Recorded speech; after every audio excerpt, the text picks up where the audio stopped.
Welcome to the Recommended Daily Value Podcast, your daily dose into the health and wellness world. Welcome back to the Recommended Daily Value Podcast, where we dive into everything health, fitness, and nutrition related 5 days a week in 5 minutes or less.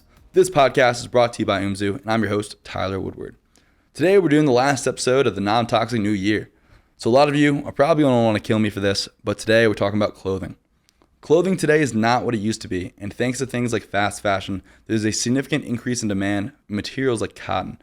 This has resulted in a significant reduction in material quality, but probably not in the sense you may think.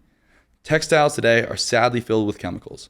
According to organiccenter.org, clothes today can contain chemicals such as ammonia, AZO, heavy metal-based dyes, flame retardants, formaldehyde, petroleum scores, and softeners. Additionally, a lot of textiles today use plastics in their clothing. Pretty much anything that is stretchy generally has some added plastic in it in order to give it these elastic qualities. These are known as synthetic fabrics such as nylon, acrylic, elastane, polyamide, spandex, all of which are derivatives of plastics. While there is not much research on the effects of these plastics in clothing, I highly doubt it will turn out to be beneficial. Plastics are known to exert estrogenic effects and are associated with a number of detrimental health conditions in both men and women. And even if we disregard all the potential health effects of wearing clothing with all these chemicals on them and the plastics within them, there is no doubt that the overuse of plastic and chemicals is wreaking havoc on our environment. I want to make it clear that I'm not telling you to throw out your closet, rather to gradually shift your closet to reputable brands that process their clothes in a non-toxic manner, use natural and organically sourced textiles and dyes. In my opinion, we need to start taking ownership for the effect that we are having both on our health and our planet. And a lot of times they coincide. So without further ado, let's dive in. When it comes to fabric, we want natural fabrics. And by natural, I mean it literally, things that naturally occur in nature.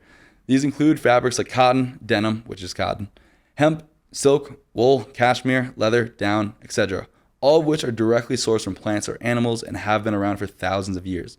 Now, this is a general rule of thumb, and there are exceptions like Tencel, which is a relatively new fiber made from wood pulp, and I think could be a very healthy and environmentally friendly fiber. Within fabrics, it's very important to make sure that they are sourced from high-quality organic sources, which will ensure that they are not coated in pesticides and uses organic or natural dyes. A few of my favorite brands for cotton includes PACT, The Good Tea, Organic Clothing, Fair Indigo, and there are a ton of other great brands if you look up organic clothing. When it comes to other materials, I recommend just doing a bit of research and seeing where they're coming from, or see if you can find a local shop or smaller stores that have direct relationships with their dealers. Also, a pro tip for you: if you cannot wear wool, alpaca wool does not contain lanolin, which is believed to cause all the itchiness associated with wool.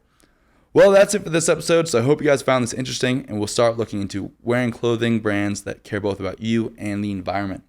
If you enjoyed this episode, make sure to hit that subscribe button and to share it with a friend. And remember, these opinions are my own, based on my own research and experiences, and is not medical advice.